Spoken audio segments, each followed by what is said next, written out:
이 차트가 왜 중요하냐면 많은 분들이 지금이 그냥 과거에 비교했을 때 최악이다. 대공황 이후로 최악이라고 하던데요. 네, 그렇죠. 그런 식으로 얘기를 막 하고 있으니까 정말 뭐 앞으로 더 20% 더 빠지는 거 아니야? 뭐 그러니까요. 50% 더 빠지는 거 아니야? 뭐 이런 생각을 가지시는 분도 정말 많거든요. 예, 그래서 이제 그런 분들한테도 무조건 하락에 베팅을 하시는 전략이 얼마나 위험한지를 얘기를 해드리기 위해서 이 도표를 올려드린 거예요. 왜 위험하냐면 보시면 1932년이 Great Depression, 이 대공황이에요. 상반기에 얼마나 빠졌냐면 40% 폭락했어요. 근데 보시면은 그 하반기에 빠진 거의 절반을 되돌렸어요. 그러니까 여기서 매도를 때려버리면 또 맞는 거죠. 아까 같이 SQQQ를 갖다가 예를 들어서 때려버리면 40% 오르면 곱하기 3 하면 4, 3, 10이에요. 그러면 투자한 돈 다 날라가. 그죠? 이게 최악의 시나리오였을 때도 이랬다라는 거죠. 지금이 두 번째예요. 지금 현재가. 지금이 더 최악 같네요. 뭔가 이렇게 와닿는 느낌은 지금 맞습니다. 이때 살고 있으니까. 네, 그럼요. 네. 최악으로 와닿죠. 뭐 제일 욕을 많이 먹을 때니까 요즘에. 그리고 케네디 슬라이드가 일어났을 때도 보시면 빠진 폭의 3분의 1은 돌렸어요. 그러네요. 연말까지. 그러니까 뭐 그 이외에 20%대 빠진 거를 보면은 돌려요. 그죠? 또 많이 돌렸죠, 대부분. 근데 이제 10%대 빠진 거가 더 많이 빠지는 케이스가 있었어요. 그러니까 오히려 상반기에 미리 얻어맞았다라고 생각을 한다면 하반기에 있어서는 둘 중에 하나일 거 아니에요? 하나는 예를 들어서 베어 마켓 랠리다. 네. 즉 빠지는 장에서 반등하는 랠리. 이게 빠진 거의 절반은 반등할 수도 있는 거거든요. 그래서 20% 빠졌다면 20% 반등할 수 있어요. 20% 빠진 거에 20% 반등하면 절반 반등하는 거잖아요. 그죠? 왜냐면 퍼센티지니까. 그래서 그럴 수 있기 때문에 여기다 대놓고 지금 매도하는 전략은 너무 위험하다. 그리고 미국 시장이 7월 1일 날 그걸 보여줬다. 그렇다면 우리가 지금 현재 시점에서 너무 또 그렇게 생각하지 마시자. 또한 나스닥 지수는 더 심하잖아요. 나스닥은 지금 한번 보시면은 고점 대비해서 지금 상반기에 6개월 동안에 6개월 조금 넘는 6개월 반 정도 되는 기간 동안에 35% 폭락을 했단 말이죠. 네. 예. 그럼 이거를 절반만 반등을 한다 하더라도 거의 35% 반등을 한다는 얘기예요. 그러면 거기에 또 얻어맞을 수 있다는 얘기죠. 그래서 인버스 투자만큼은 지금 타이밍에서는 너무 위험도가 높다라는 얘기를 해드리겠습니다. 제 아는 동생이 주말에 연락이 와가지고 마이너스 90%다 얘기를 하면서 마이너스 90%요? 네. 어떻게? 3배짜리 기술주를 가지고 있는데 마이너스 90%인데 여기서 이제는 물도 못 하겠고 뭐 돈도 없고 너무 이제 심리적으로 힘드니까 털면 어떨까 해서 지금 털면 이도저도 안 되니까 버티는 게 어떻겠니? 라고 얘기는 했거든요. 너무 잘하셨네요. 너무 네. 잘하셨네요. 그 말씀이 맞죠. 저희가 방송을 전에 했었던 내용 기억하시는지 모르겠는데 네. 그 3배짜리 레버리지 중에서 그 속셀 네. 속스를 3배짜리로 투자하는 속셀에 있어서 타이밍 잡기가 정말 어려울 수 있다라고 말씀을 드렸잖아요. 그때 보시면은 속셀이 그때 제 기억으로는 22불 대였던 것 같아요. 그래서 떨어질 때 22불 대에서 올라오는 반등척 하지만 그 전 고점을 뚫지 못하는 시장이 나오면 또 떨어질 수도 있으니까 확인을 해서 반등을 해가지고 전 고점을 뚫고 올라가는 시장이 나올 때 3배짜리 정도는 투자를 하는 게 맞다. 의 방향성. 아니면 아주 조금만 투자를 하던가. 근데 정말 몰빵 투자를 하시는 분들이 있어서 90% 마이너스라는 얘기가 네. 그런 얘기잖아요. 네. 그래서 빵구였나? 그 종목이. 그랬던 것 같아요. 네. 그러니까 그래서 그런 거는 정말 좀 삼가하시는 게 좋겠고 제가 다른 이 유튜브 방송을 간 적이 있었는데 그 회사의 그 오너신 분이 새로 이제 오너가 계셨는데 그분도 빵구를 들고 있었어요. 근데 그게 지금 그때 대비해서 거의 뭐 30% 더 빠졌죠. 네, 더 예, 빠졌으니까. 지금 속셀도 지금 그때 22불, 24불 왔다 갔다 했는데 지금 12불이란 말이죠. 거의 50% 빠진 거죠. 40달러대 사신 분들도 많거든요. 네, 그러니까 지금 현재 시점이 그런 상황입니다. 근데 제가 그래서 좀 숫자들을 한번 봤어요. 그러니까 숫자들을 봤다는 게 어떤 엑서사이즈를 좀 해봤냐면 속셀을 가지고 과거의 이 사이클을 봤었을 때 어느 정도까지 빠지면은 보통 만약에 네네. 업종이 살아있다면 그러니까 업종이 살아있다라고 생각을 한다면. 그래서 그거를 한번 봤었거든요. 그래서 이 차트를 쭉 한번 좀 띄워주시겠어요? 자, 여기 이렇게 보면은 잘 안 보이죠? 네. 예, 안 보이죠? 근데 여기서 여기까지 빠진 건 확실하게 보이잖아요. 예, 그쵸? 그래서 여기서 여기까지 빠진 게 지금 80%가 넘습니다. 그래서 말씀하신 대로 마이너스 네. 90% 이런 얘기를 하죠. 근데 요거를 예를 들어서 스트레칭을 해가지고, 스트레칭을 해서, 이렇게 스트레칭을 해서, 과거에 빠졌던 예를 보면은, 예를 들어서 여기서 여기까지 빠진 폭, 또 그 전에 여기서 여기까지 빠진 폭, 여기서부터 여기까지 빠진 폭, 뭐 이런 것들을 쭉 들여다보면은 보통 마이너스가 급격하게 일어났었을 때 만약에 이 선이 살아있는 선이다면 보통 지금 보니까 80 몇 프로면 거의 바닥 수준에 온 게 아닌가라는 기대를 가져볼 수도 있어요. 근데 네. 사실 이 레버리지를 보면서 판단하면 안 되고요. 네. 오히려 이걸 보고 판단을 해야 되겠죠. 그러니까 필라델피아 반도체 지수를 보고 판단하는 게 좋겠죠.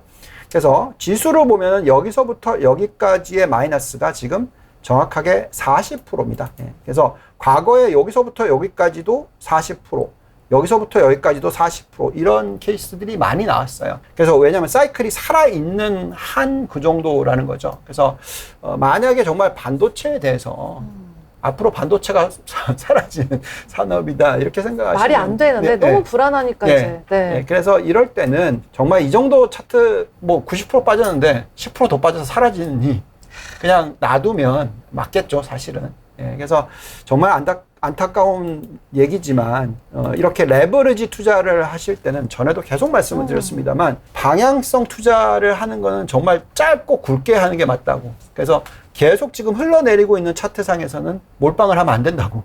이게 분산 투자를 해야 된다고. 이렇게 유턴 그림을 제가 그려서 말씀드린 적 있잖아요. 이렇게 유턴이 있을 때 이렇게 떨어지는 과정에서 들어가는 게 아니라 이게 유턴을 하고 나서 여기 올라가는 요 과정에서 사야 되는 게 맞다, 레버리지는. 그 얘기를 해드렸기 때문에 제발 그거를 좀 뭐 해주시면 좋지 않을까라는 좀 생각이 듭니다. 이제 여기서 중요한 거는 좀 인플레이션 그리고 앞으로의 연준의 스탠스 요게 또 주시를 해야 될 텐데 어떻게 보세요, 상무님은? 그죠. 사실 어쨌든 우리가 상반기에 이렇게 뭐 저희가 그 얘기는 계속 해드렸고 한국 시장보다 해외 시장을 들여다봐야 되는데 해외 시장을 들여다볼 때 올해 상반기가 그래도 중간 선거 해이기 때문에 마이너스 10%에서 20% 정도의 조정은 있을 수 있다. 그래서 이제 그거를 감안을 하고 투자 전략을 세우고 그 다음에 이제 하반기에 돌릴 수 있을 거다. 뭐 이런 얘기를 해드렸었는데, 거기서 이제 가장 저희가 틀렸고 힘들었던 부분들이 여러 가지가 있는데, 가장 큰 이유는 딱 하나만 뽑자. 그러면 당연히 인플레이션이죠. 말씀하신 대로 김 이사님께서 잘 짚어주셨는데, 그 인플레이션 숫자가 지금 뭐 8점 아이고야. 아무튼 유럽 쪽도 지금 계속 8.6% 나온대요. 그래서 계속 나오고 있고 이래서 이 인플레이션이 워낙 높은 시기가 계속 이어지다 보니까 그 인플레이션 숫자가 높을 때는 시장이 올라갈 수가 없죠. 근데 이제 거기다 대놓고 이제 더 어려운 부분은 만약에 미 연준의 입장에서 부채 비율을 낮추기 위해서 인플레이션을 좀 어느 정도 수용을 하는 모습을 보여줬으면 모르겠으나 이 인플레이션은 rule of all evil이라고 얘기해서 모든 나쁜 거의 어떤 그 뿌리다라는 식으로 그래서 인플레이션만큼은 꼭 잡아야 된다. 그래서 인플레이션을 잡을 때까지 금리를 왕창 올리겠다. 뭐 이런 식으로 가버렸으니까 파월 의장의 말이 자꾸 바뀌고 처음에는 안 올린다. 그 다음에 처음에는 안 올린다고 했지만 좀 말이 바꿨는데 올린다. 근데 처음에는 0.25, 근데 또 뭐 0.5, 뭐 0.75. 근데 심지어 되게 웃겼던 커믹이 있었거든요. 그것까지 보여주면 너무 파월을 공격하는 것 같으니까 뭐 세상 망할 거다. 이제 그렇게까지 말을 바꿀 거다라는 식으로 좀 우스갯소리로 그런 얘기까지 나왔던데 어쨌든 결국은 미 연준의 스탠스가 제일 중요할 것 같아요. 미 연준이 어떻게 하느냐 하는 부분인데 정말 다양스러운 게 있어요, 이사님. 네. 이 차트 한번 띄워주시면 스탠스가 그래도 좀 나아질 것 같아요. 정말요? 네. 그 나아질 수 있을 거라고 생각하는 네네. 이유는 지금 이게 이제 인플레이션에 대한 예측치, 인플레이션 익스펙테이션입니다. 네, 보시면 정말 고점을 찍었던 게 보시면 3.76까지 갔었어요. 근데 지금 떨어져서 2.7, 어제 보니까 2.6이더라고요. 그러면 1%포인트나 떨어졌어요. 네네. 그래서 어느 정도 이제 추세가 좀 빠지는 게 나온다. 그게 이제 중요할 것 같고요. 여기 보시면은 지금 이 차트가, 이게 이제 인플레이션에 대한 예측치예요.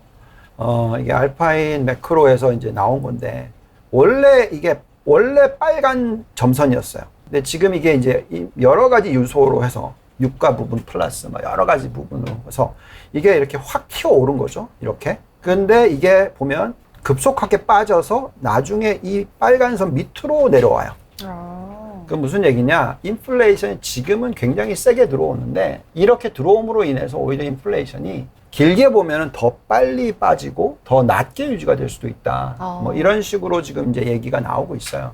그래서 그러니까 당연히 그 요즘에 보면은 미국의 10년 국채금리 보셨어요? 제법 빠졌어요.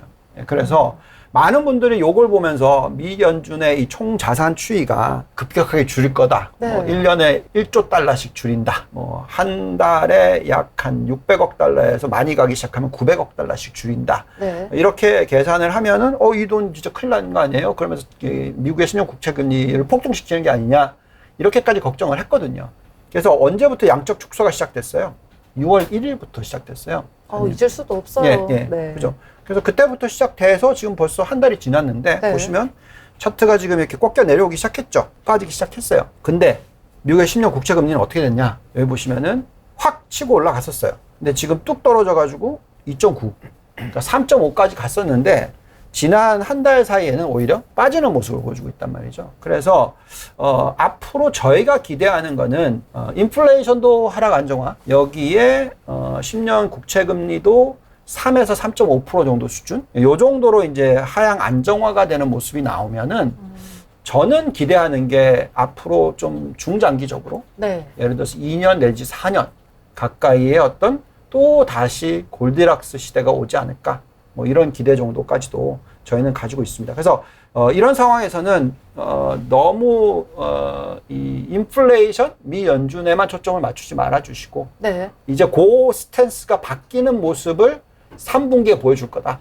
그렇게 될 수 있을 거다라는 기대를 가지고 시장을 좀 들여다보시는 게 좋지 않을까, 뭐 이런 생각을 가져봅니다. 그 금리에 대해서 말씀해 주셨는데 네. 최근에 이제 10년물 꺾이기 시작했잖아요, 살짝. 그래서 2.9 말씀해 주셨는데 이게 10년물하고 3개월하고의 차이에 대해서 이제 굉장히 강조하셨었어요. 최근 네. 예전에 이제 그 네. 금리 역전되고 이랬을 때. 근데 이 10년물하고 3년물의 차이가 요새 이제 격차가 좀 줄어들고 있다라는 것인데 네. 그렇다고 하면 이걸 어떻게 봐야 될까? 이게 이제 안정화의 어떤 그런 단계인가? 아니면 뭐 어떤 전망은 좀 어떻게 보세요? 네. 10년 국채금리 추이를 놓고 좀 말씀을 드리면, 2.8대인가요? 지금? 네, 지금 이렇게 2.9. 2.9. 네, 보시면은 여기 차트 정확하게 나오죠. 3%딱 찍고, 네. 3.5% 딱 찍고, 지금 2.9%니까 이제 0.6%포인트나 떨어졌어요. 많이 떨어진 거죠, 사실. 그렇죠. 그래서 이런 모습이 지금 나오고 있습니다. 자, 그렇다 보니까 지금 이제 장단기 금리 차가 어떻게 변하고 있는지를 보시면, 지금 박상준 이사님께서 여쭤보셨던 질문을 이해를 하자면 이런 모습이 지금 나오고 있어요. 이게 뭐냐면은 10년 마이너스 3개월 장단기 금리 차인데, 요거를 지금 현재가 아니라 3개월 미래, 포워드를 본 거예요. 그래서 이제 이게 미래 선물을 가지고 지금 예측한 침대 보시면은 이게 급격하게 지금 훅 빠져가지고 0으로 떨어졌어요. 보통 이제 우리가 이런 얘기를 했어요. 여태까지 제가 말씀드렸던 게 10년 마이너스 2년의 장단기 금리 차만 보지 말고, 워낙 요즘에 금리가 낮아졌기 때문에, 그래서 10년 마이너스 3개월을 보자라고 얘기를 해드렸잖아요. 그래서 그 10년 마이너스 3개월이 0%의 수렴을 하고 나면 그 이후에 약 17개월 뒤 평균값으로 따지면 그 17개월 뒤에 경기 침체가 온다. 이게 이제 과거 평균인데 그 숫자 한번 보시면 지금 10년 마이너스 3개월 장단기 금리 차가 1.15까지 떨어졌어요. 아까 그건 포워드고요. 3개월 포워드. 그러면 이게 3개월 뒤면은 0 가는 건가? 이렇게 질문하실 수도 있어요. 근데 최소 3개월은 걸린다는 얘기고, 네. 좀 더 걸릴 수 있겠죠? 제가 볼 때는 올해 연말 정도 돼야 될 것 같아요. 0%까지 떨어지려면. 그러면 그 0%까지 떨어지고 나서 17개월 뒤란 말이죠. 그럼 연말에 0이라고 칩시다. 그러면 그 17개월을 더하면 2024년 상반기가 되겠죠. 뭐 2024년 5월 달, 뭐 요 정도 되는 거잖아요. 그래서 결론은 뭐냐면 보통 시장은 경기 침체가 오기 전 한 3개월 내지 6개월 전까지는 올라가는 추세가 나올 수 있다. 그래서 물론 지금은 일시적으로 경기 침체가 온 것처럼 보이지만 왜? 인플레이션이 높아서 실질 성장률이 마이너스가 나오고 있어서. 근데 명목 성장률은 굉장히 높아요, 지금. 10%가 나오고 있어요. 그래서 그런 환경이기 때문에 지금 현재 시점에서 실적이랑 연결이 되면서 엄청나게 깨지는 장이 나오기에는 그 타이밍이 언제냐고 봤었을 때는 말씀드린 대로 2024년 실적이 것이 확률이 높다라는 거죠. 그래서 지금까지의 하반기 실적과 내년도의 실적은 어느 정도 지금 숫자가 이미 벌써 반영을 다 하고 있다라고 저희는 판단하고 있고요. 그래서 이 장단기 금리차가 역전이 되고 나서 여기 보시면 이 테이블 보시면 17개월 정도의 시간은 여유가 있다. 뭐 길게 보면은 그렇고요. 짧게 보면은 한 앞으로 1년 정도 정도는 시장이 반등해 줄 수 있는 그런 가능성을 좀 생각해 보자. 이렇게 말씀을 드리겠습니다. 근데 이제 실업률이 이번 주 금요일에도 발표가 됐는데 네. 3.6으로 지금 4개월 연속 같은 수치가 나올 예정이다라고 이렇게 쓰여 있더라고요. 그래서 이런 숫자가 좀 이렇게 빠지거나 오르거나 이것도 아니고 이런 상태로 좀 정체가 돼 있는 건데 이 부분은 또 어떻게 보시나요? 네. 이제 실업률이 왜 중요하냐면요. 네. 보통 지금 장단기 금리차를 왜 우리가 보고 있습니까? 경기 침체 가능성을 가지고 그쵸. 우리가 얘기를 하고 있잖아요. 그래서 그 경기 침체 가능성을 우리가 얘기를 하고 있으면 경기 침체에 있어서 가장 걱정이 되고 가장 어렵고 힘들 수 있는 부분이 뭐냐면 실업률이 너무 많이 올라가면 고용시장이 망가지는 거예요. 고용시장이 망가지면 고용시장이 망가짐에 의해서 임금 상승률이 안 나오고 임금 상승률이 안 나오면은 소비 증가율이 안 나오고 악순환이네요. 그렇게 될 수 있는 가능성이 있잖아요. 네. 그래서 지금 이 차트를 보시면은 이게 이제 하얀색 선이 아까 방금 이사님께서 여쭤보셨던 네. 그 3.6%로 옆으로 이렇게 기고 있는 거예요. 기고 있죠. 예, 네. 이렇게 옆으로 기고 있는 부분입니다. 네. 근데 이게 빨간 선이 뭐냐면 이게 파트타임. 우리나라로 뭐라 그러나요? 알바. 알바. 뭐 파트타임이죠. 정식 직원들이 아닌 파트타임의 숫자가 파란색이 여기 요때도 벌어졌잖아요. 이렇게. 그죠? 그러네요. 예, 지금 여기 또 벌어지기 시작했어요. 예, 그래서 물론 지금은 경기 침체가 확 일어나는 타이밍이 아니죠. 여기서 벌어지기 시작했던 게 보시면 2004년이에요. 근데 언제 금융위기가 왔죠? 8년도. 2008년 나왔죠. 2007년 후, 2008년이죠.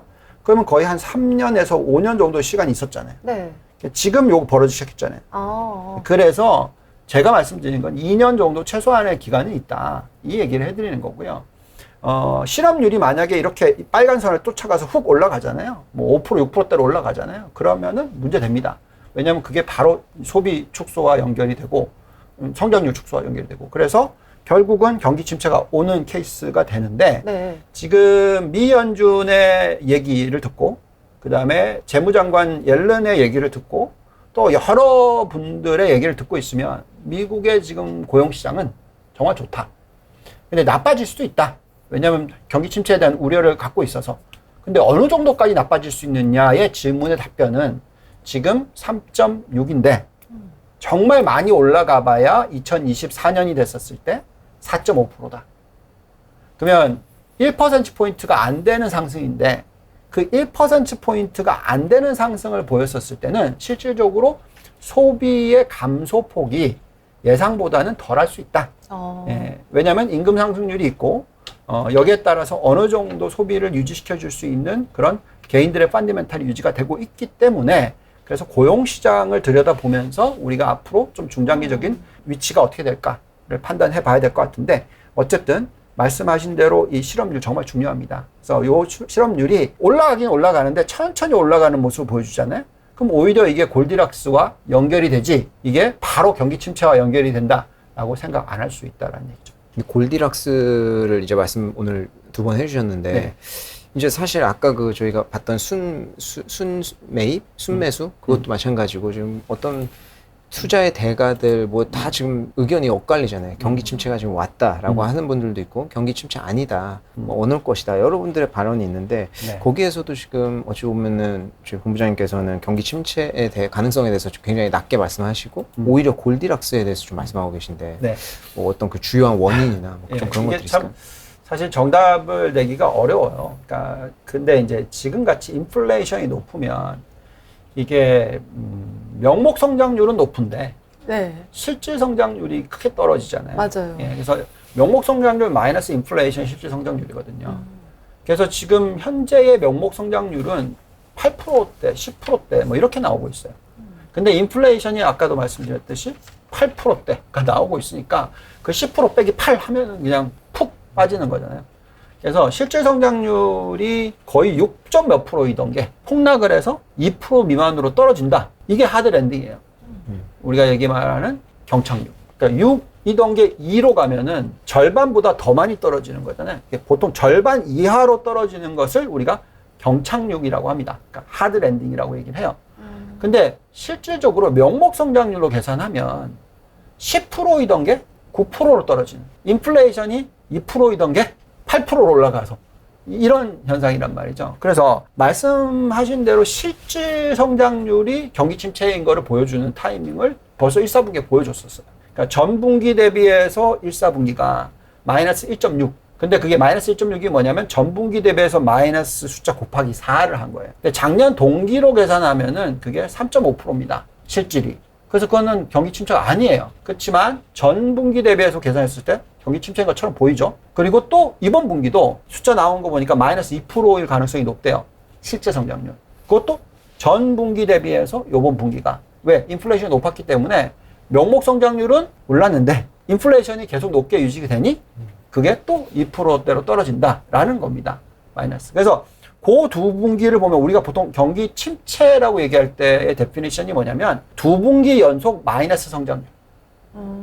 그거를 우리가 이제 경기 침체라고 얘기합니다. 그래서 그 지금 경기 침체로 계산한다면 이번 분기와 전 분기, 1, 4분기, 2, 4분기를 경기 침체로 볼 수가 있을 수도 있죠. 숫자가 나오면. 있을 수도 있는 게 아니라 좀 네. 그렇게 체감 온도는 체감 온도 그렇죠. 이미 그렇게 느껴지는 것 같거든요. 네. 예. 그래서 근데 그게 또 다시 말씀을 드립니다만 그렇다 하더라도 그게 기업 실적하고 연결이 되기 위해서는 네. 명목 성장률이 폭락을 해야 돼요.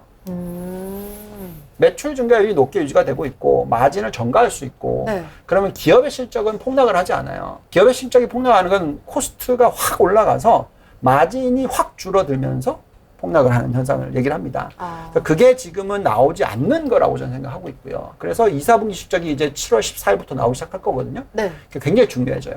그걸 봐야 되고요. 근데 이제 그보다 더 중요한 거는 3분기겠죠. 우리가 지금 시작한 이 3분기. 네. 근데 이 3분기의 인플레이션 어떻게 되냐. 이 인플레이션이 전분기 대비해서는 떨어질 거다. 아까 보여드렸듯이. 자, 그러면은 명목 성장률은 유지가 되는데 가격 전가가 하고 개인들의 펀더멘털이 튼튼하기 때문에 실업률이 낮기 때문에 임금 상승률이 높기 때문에 소비를 할 수 있는 여건을 가지고 있는 상황에서 인플레이션만 떨어져 주면 실질적으로 일시적으로는 돈을 안 쓸 수 있으나 돈을 쓴다라는 거죠. 그러면 그 분기가 지나고 나면 3분기의 성장률은 오히려 플러스 전환할 수 있다라는 거죠. 그럼 경기 침체에서 빠져나오는 듯이 보여진다라는 거죠. 네. 근데 나중에 정말 경기 침체라고 얘기하는 건 뭐냐면 계속 이어지는 거예요. 그게 언제 올 것인지의 가능성에 대해서는 아까도 말씀드렸듯이 2024년 상반기 2, 4분기부터 시작해서 3, 4분기, 4, 4분기 이렇게 이어질 수 있는 그 가능성. 거기에 생각을 한다면 네. 그때는 정말 다 도망가야죠. 근데 지금은 이미 많이 빠졌고 그리고 그 타이밍도 아직 안 왔고 지금은 베어마켓이라고 생각하더라도 반등할 수 있는 6개월 내지 12개월이 있고 그러니 베어마켓 랠리를 생각을 하던 아니면 제가 생각하는 추세적 주기가 이 골디락스 구간이 2년뿐만이 아니라 4년까지도 이어질 수 있다라고 생각한다면 지금 같은 경우에는 다 던지고 도망가는 게 아니라 버티기가 맞다라고 말씀을 드립니다. 우리 시청자 여러분들 중에서 민님이 디아루튼 잘 버텨주고 있네요. 그리고 코카콜라도 저희가 지난주에 했었는데 네. 지금 증시 흐름이 맞아요. 이 와중에도 코카콜라 좀 잘 가고 있거든요. 원래 전통적으로 경기 방어주 역할을 많이 했다 보니까 이게 정말 중요한 말씀이세요. 진짜 중요한 말씀인데 부동산 가격 관련된 종목들이 지난주에 목금 튀었어요. 네. 다시. 그러니까 그게 경기 침체의 모습이 아니에요. 그건. 저희 사실 그날 방송할 때만 해도 네. 아니 이 시국에 이 디아로튼 지금 타이밍 너무 안 맞는데 최악인데 그 종목을 가져와서 설명해주냐 막 맞다. 이런 얘기를 하신 분들도 죄송한데 있었잖아요. 이 얘기 지금 하면 안 된다 참. 왜냐면 그때 방송하고 나서 네. 예, 아무튼 저희가 또 포트에 저는 미리 얘기는 절대 하면 안 되니까 그래서 얘기는 못 하겠습니다만 어쨌든 건설 경기가 그때 우리 많이 봤던 것처럼 지금 현재 미국이 경기 침체 많은 분들이 그렇다고 얘기를 하시지만 제가 보는 숫자들은 그렇지가 않아요. 네, 그래서 그러면 네. 아직 아니라고 한다면 요 상태가 언제까지 갈까요? 진짜 너무 피말리거든요. 네, 그게 네. 말씀드린 대로 그게 지금 누르고 있는 이유는 인플레이션과 미연준. 미연준이 전에도 보여드렸지만 0%에서 0.25, 0.25에서 0.5, 0.5에서 0.75 이렇게 계속 말을 바꿔버리면 누가 믿냐 이거죠. 그러니까 막 그런 뭐 짤이 나오는 거 아니겠어요? 그런 심각한 짤이 나오는 거죠. 악재 반영이 네, 이제 다 된 건지. 예, 뭐 그런 식으로 하면서 뭐 제가 지금은 여기 없는데 정말 막 거의 파월 의장을 그냥 조금 있으면 사퇴해야 돼 뭐 이런 식이에요. 그런 식으로 이제 까고 있는 상황이잖아요. 네. 그런 상황에서는 시장이 오르기가 어렵죠. 왜냐면 신뢰도가 없으니까. 근데 이제 미 연준이 요번에 오는 그 금리 인상을 하는 타이밍인 7월 27일 날 0.75를 올리게 되면 이제 2.25가 돼요. 미 연준의 기준금리가. 그러면은 중립금리가 얼마죠? 2.5. 2.5. 그러니까 이제 0.25 차이밖에 안 나잖아요. 그러면 그 다음부터는 올리는 속도가 뚝 떨어질 수 있다는 거죠. 네. 왜냐하면 인플레이션 숫자가 잡히는 모습이 예를 들어서 오늘 다음 주에 나옵니다. 다음 주 수요일인가 목요일 날 나오거든요. 그거 나왔었을 때 떨어졌네? 이런 인식이 되면 충분히 미 연준이 요번에 27일 날 올리는 거는 세게 올리겠지만 그 다음부터는 중립금리 근처 갔으니까 올리는 속도를 떨어뜨리겠죠. 그러면 그때부터는 이사님이 기대하시는 그 반등이 일어나는 타이밍이 제발 확 들어오지 않을까. 예, 그렇게 좀 기대를 해봅니다. 근데 지난번에 중국 증시 한번 이렇게 짚어주셨었는데 네네. 그때 또 이런 사람이 있더라고요. 미국 주식에서 상처받은 마음을 중국 주식으로 가서 이제라도 좀 위로를 받아야 되지 않나 이러면서 네. 지금 이제 중국이 나홀로 이렇게 좀 잘 가다 보니까 지금이라도 또 발을 담그고 싶어 하시는 분들도 되게 많거든요.